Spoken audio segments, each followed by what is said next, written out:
पूज्य परमहंस श्री रामकृष्ण देव जी, अमृतमय उनकी। अय उपासक, तुम कभी किसी से वाद विवाद न करो। बहुत अमृतमय वचन है। बहुत ही ऊंची स्थिति के महापुरुष हमारे भारत की शोभा है। थे नहीं कह रहा हूं, है, क्योंकि महापुरुषों की वाणी ही महापुरुषों का स्वरूप है। वाणी विराजमान है अर्थात महापुरुष विराजमान है। पूज्य श्री परमहंस शिरोमणि श्री रामकृष्ण देव जी। उपासक, वाद विवाद मत करो। जिस प्रकार तुम अपने इष्ट देव को, अपने धर्म को दृढ़ विश्वास के साथ पकड़े हुए हो और महान मानते हो, ऐसे ही कोई दूसरे धर्म का उपासक अपने इष्ट देव को और अपने धर्म को महान मानता है। इसलिए तुम अपने धर्म को महान करके दूसरे को नीचा दिखाने वाला वाद विवाद मत करो। कितना सुलझा हुआ स्वरूप महापुरुषों का। केवल वाद विवाद से तुम अपने धर्म और इष्ट देव को खो दोगे। दूसरे धर्म की निंदा करके, दूसरे के इष्ट देव की अवहेलना करके तुम अपने इष्ट देव और धर्म को खो दोगे। क्योंकि परमात्मा एक है और वही सब धर्मों का धर्म गुरु है, वही सब धर्मों का इष्ट है। परमहंस शिरोमणि श्री रामकृष्ण देव जी के वचन। किसी की निंदा अवहेलना नहीं। एक बार एक महात्मा किसी नगर में से होकर जा रहे थे। संयोगवशात एक दुष्ट आदमी सामने से आया और वो क्रोधित होकर पीटने लगा। बहुत मारा महात्मा को, मूर्छिता हो गए महात्मा, इतना मारा। बहुत दुष्ट स्वभाव के भी होते। वो जमीन पर गिर गए। मारने वाला चला गया। कुछ श्रद्धालु आए, उनकी बड़ी सेवा की। जब होश में आए तब पूछा, महात्मा जी किसने मारा आपको? बोले, जिसने सेवा की उसी ने मारा है। जिसने सेवा की? महाराज आप तो मूर्छित थे, हम लोगों ने तो सेवा की है। बोले, बस जिसने सेवा की उसी ने मारा, दूसरा नहीं मार सकता।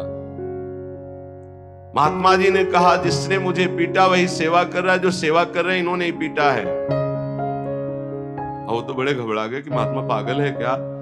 तब उनके शिष्य ने जब सुना तो वो आए वहां दौड़कर। लोगों ने कहा, आपके गुरुजी पागल है क्या? तो बोले, नहीं, आप नहीं समझ पाए। जिस परमात्मा ने वो रूप रख करके पीटा, उसी परमात्मा ने आप लोगों को प्रेरित करके आप लोगों के रूप में सेवा की। हमारे गुरुदेव का मतलब ये भाव, ये आपके साथ जो निंदा अपमान तिरस्कार कर रहा है वो आपका आराध्य देव दूसरा नहीं है, वही आराध्य देव है। तुम्हारे किसी कर्म का मार्जन कर रहा है, ध्यान रखना।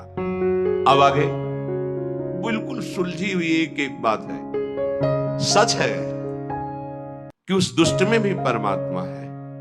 सच है कि व्याघ्र में भी परमात्मा है। पर हम महात्मा को तो गले लगा सकते हैं, लेकिन व्याघ्र को, सिंह को गले नहीं लगा सकते। ऐसे ही हम मानते हैं कि दुष्ट में परमात्मा है, पर दुष्ट पुरुष में विद्यमान परमात्मा को केवल भाव द्वारा प्रणाम करके उससे संभाषण और संग कदापि उचित नहीं है। जैसे सर्प में भी परमात्मा है, सिंह में भी परमात्मा है, तो उसे गले नहीं लगा लेंगे। एक एक चेष्टा, एक एक वचन अमृत है। अगर ये धारण कर लोगे तो आपका भजन बचेगा और पचेगा और बढ़ेगा। एक किसान खेत में दिन भर पानी भरता रहा। जब सायंकाल हुआ तो उसमें पानी एक चुल्लू भी नहीं टिका। वो बहुत परेशान हो गया। मेड़ ज्यों की त्यों सब ठीक थी। फिर उसने देखा तो चूहों ने छेद कर रखा था। जगह जगह, कई जगह मेड़ वो छेद से बाहर जा रहा था। उपासक समझे, पूरा जीवन साधना करते हो जाता है, लेकिन साधन संपत्ति एक चुल्लू भी नहीं बचती। किनकी? जिनके इंद्रिय रूपी चूहों ने छेद कर दिया है हृदय रूपी घर में। क्या? कभी ये भोग, कभी वो भोग, कभी वो भोग। जो अपनी इंद्रियों को भोगों के संयोग में मनोरंजन करते हैं और साधना भी करते हैं, तो पूरे जीवन की शाम हो जाती, पर उनके हृदय रूपी खेत में एक चुल्लू भी साधन नहीं बचता, सब छीण हो जाता है। रामकृष्ण देव परमहंस जी कह रहे हैं, जब उपासक इंद्रियों के बिलों को बंद कर देता है, फिर कीर्ति की इच्छा उसके अंदर जागृत होती है, तो ये मेड़ टूट जाना होता है। अगर मेड़ टूट गई तो भी बड़ी जल्दी धारा बाहर निकल जाएगी खेत से जल की।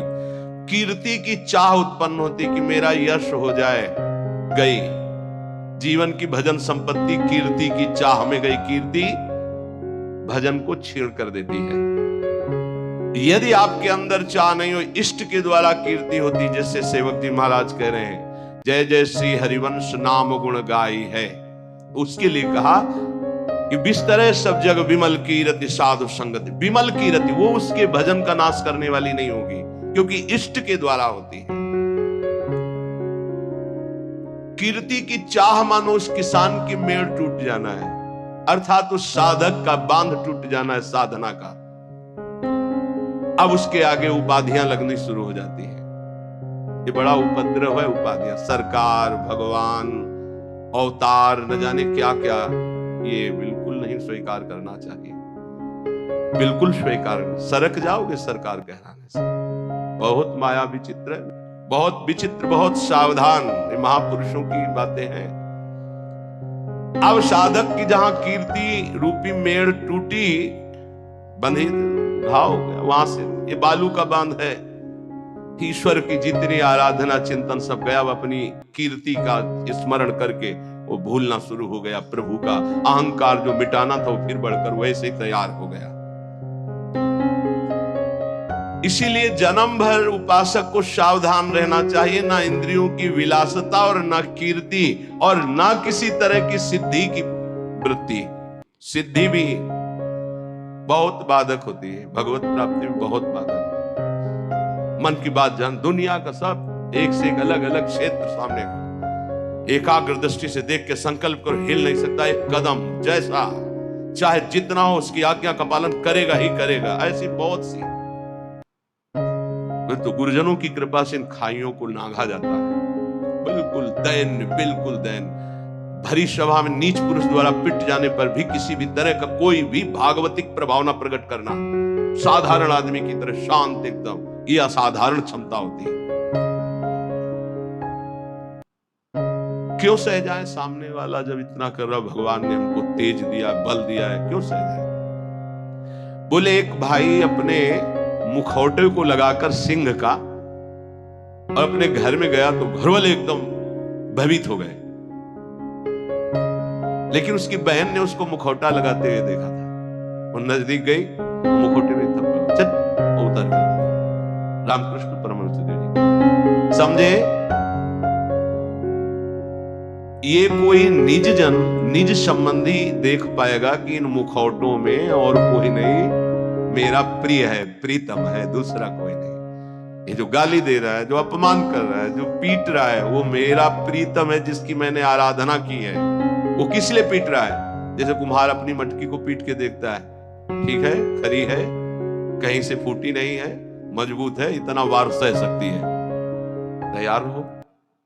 भगवान ऐसा लीला करते हैं, पक्का अपनी मटकी को बजवाते हैं, बड़े जोर से बजाते हैं। जैसे कुंभकार बाजार में मटकी रखता है, सिक्के से बजाता है, हाथ से बजा के दिखाता है, फिर कहता है इतने रुपए की है।